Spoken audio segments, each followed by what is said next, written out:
আপনি ফেসবুকে, ইউটিউবে অথবা টিকটকে আপনি ভিডিও আপলোড দেন। যদি আপনি একটি ভিডিও যদি প্রফেশনালভাবে এডিট করতে না পারেন, তাহলে কিন্তু ওই ভিডিওটা কিন্তু কোয়ালিটিফুল হবে না এবং ওই ভিডিওটা যখন আপনি আপলোড দিবেন তখন কিন্তু ভিউ এঙ্গেজমেন্ট কিন্তু সেরকম আপনার আসবে না। আপনি যদি একটি ভিডিও বা ফটো যদি আপনি পরিপূর্ণভাবে কোয়ালিটিফুলভাবে যদি এডিট করতে পারেন, তাহলে আপনার সেই ভিডিওটা কিন্তু একদম গ্রাফিটি বা কোয়ালিটি কিন্তু হাই হয়ে যাবে। তখন ওই ভিডিওটা মনে হবে একদম রিয়েল প্রফেশনাল সিনেমাটিকের মতো। এইভাবে কীভাবে আপনি এই ভিডিওটা এডিট করবেন, আর আমি স্টেপ বাই স্টেপ অবশ্যই দেখিয়ে দেবো শুরু থেকে শেষ পর্যন্ত।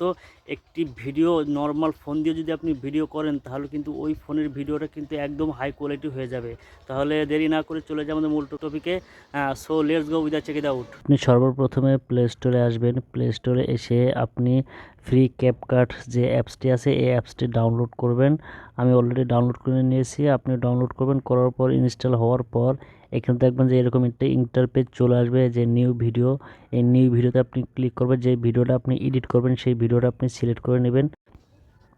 সেই ভিডিওটা অবশ্যই আপনি সিলেক্ট করে নেবেন। আমি দেখেন এই ভিডিওটা আমি এডিট করব, আপনাদের সামনে এডিট করব। দেখেন এই ভিডিওটা আমি সিলেক্ট করে নিলাম। এই ভিডিওটা যখন সিলেক্ট হবে একটু সামান্য লোড নেবে, তবে অবশ্যই কিন্তু আপনার ডাটা কানেক্ট থাকতে হবে। ডাটা কানেক্ট ছাড়া কিন্তু আপনি এডিট করতে পারবেন না। এই ভিডিওটা যখন হয়ে যাবে তখন এই ভিডিওর মাধ্যমে আপনি ক্লিক করবেন। ক্লিক করার পরে এই যে দেখতে পাচ্ছেন যে এরোর চিহ্ন নিচে, এই এরোর চিহ্নতে ক্লিক করবেন। নিচে সাইডে টেনে আপনার দেখবেন যে অ্যাডজাস্ট আছে, ফিল্টার আছে। ফিল্টার থেকে আপনি যদি ফিল্টার নেন তাহলে কিন্তু ছবিটা কিন্তু একরকম হয়ে যাবে, আপনি আপনার মন মতো করতে পারবেন না। তাহলে আপনি এই অ্যাডজাস্টে ক্লিক করবেন। অ্যাডজাস্টে যখন ক্লিক করবেন এখানে কিন্তু অনেক রকম ইন্টারফেস চলে আসবে, মানে অপশন চলে আসবে। প্রথমে দেখতেন যে ব্রাইটনেস, এই ব্রাইটনেসটা আপনি দেখবেন যে আপনার ভিডিওর ব্রাইটনেসটা কেমন আছে। যদি মন মতো থাকে তাহলে দেবেন, যদি একটু বাড়ানোর প্রয়োজন হয় তো একটু বাড়িয়ে নেবেন। আমি একটু বাড়িয়ে নিলাম। তবে কন্ট্রাস্টে যাবেন, যে আপনি হালকা একটু বাড়িয়ে নেবেন, একটু বাড়িয়ে নেবেন। তবে এই যে স্যাচুরেশনে যাবেন, স্যাচুরেশন যেয়ে আপনি এই যে একটু হালকা কালারটা বাড়িয়ে দেবেন। দেওয়ার পরে এই যে পাশে দেখতে পাচ্ছেন এটা আপনি ক্লিক করবেন, করে একটু সাইডে একটু হালকা বাড়িয়ে দিবেন। দেওয়ার পরে এই যে এই সেভেনে ক্লিক করবেন, এখানে ক্লিক করার পর একটু বাড়িয়ে নেবেন। শার্পেনে ক্লিক করার পর দেখবেন একটু কালার বেড়ে গেছে। তারপরে এই যে কালারতে যাবেন, যাওয়ার পর এখানে কিন্তু এটা যখন আপনি বাড়াবেন তখন কিন্তু আপনার ফেসটা কিন্তু স্মুথলি হয়ে যাবে, একদম ফ্রেশ হয়ে যাবে, কোনো দাগ টাগ থাকলে ক্লিন হয়ে যাবে। তারপরে HSL এখানে আপনি ক্লিক করবেন, এটা হচ্ছে মূল কাজ। এই দেখতে পাচ্ছেন যে গ্রিন কালার ক্লিক করবেন, এটা বরাবর 100 দিয়ে দিবেন। তারপর নিচেরটাও আপনি এই যে 100 দিয়ে দিবেন। দেওয়ার পরে যে নিচে দেখতে পাচ্ছেন যে লাইটনেস, এই লাইটনেসটা আপনি একটু কমিয়ে দেবেন, বাইরেও দিতে পারেন। আপনার যেরকম কালার প্রয়োজন আপনি ঠিক সেই রকম কালারটা নিয়ে নেবেন। আমি আমার মন মতো হয়ে গেছে, এবার আপনি টিকে দিয়ে দিবেন।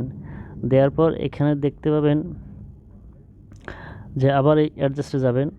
যাওয়ার পর দেখবেন যে সব কিছু ঠিক আছে কি না। তবে একটা কথা বলে রাখি, সব কিছু কিন্তু দেখে বা শিখে কিন্তু হয় না। যখন আপনি ক্যাপকাটে আসবেন তখন কিন্তু একটু ঘাটাঘাটি করবেন। এই যে যতগুলো অপশন আছে এখানে কিন্তু আপনি ঘাটাঘাটি করবেন। ভিডিও কোয়ালিটি, ফিল্টার, অ্যাডজাস্ট, এখানে যত কিছু অপশন আছে আপনি কিন্তু ঘেটে ঘেটে দেখবেন। যত বেশি ঘাটবেন ততই কিন্তু বেশি শিখতে পারবেন। মানুষের ভিডিও দেখে কিন্তু ততটুকু শেখা যায় না। আপনি যতটুকু ভিডিওতে শ্রম দেবেন, ট্রাই করবেন, দেখবেন যে আপনি অনেক কিছু শিখতে পারছেন। নিজের থেকে অনেক কিছু ট্রাই করবেন, করার পরে আমরা ক্লিক করে দেবো। এই ভিডিওটা আমার মন মতো হয়ে গেছে, অরিজিনাল কালার হয়ে গেছে। এভাবে কিন্তু আপনি আপনার একটি ভিডিওকে আপনি কিন্তু অরিজিনাল কোয়ালিটি করতে পারবেন, একদম হাই কোয়ালিটি। দেখতে পাচ্ছেন যে আমার যে প্রথমে ভিডিওটা ছিল তার পিছনের কালারটা এবং আমার ছবির কালারটা কিন্তু অনেক পরিবর্তন হয়ে গেছে। এখন কিন্তু ভিডিওটা মনে হচ্ছে যে একটা প্রফেশনাল এডিট করেছে, প্রফেশনাল একটা ভিডিও কম্পিউটার এডিটিং করা বা ভালো একটা ক্যামেরা দিয়ে এডিটিং করা। কিন্তু আসলে কিন্তু না, আপনি নর্মাল ফোনের ভিডিও দিয়েও কিন্তু আপনি এরকম কালারফুল একটি ভিডিও তৈরি করতে পারবেন। আশা করি বুঝতে পারছেন। আর ভিডিওটি যদি ভালো লাগে তাহলে অবশ্যই কিন্তু লাইক, কমেন্ট, শেয়ার এবং পেজটি ফলো দিয়ে যুক্ত থাকবেন। ধন্যবাদ সবাইকে।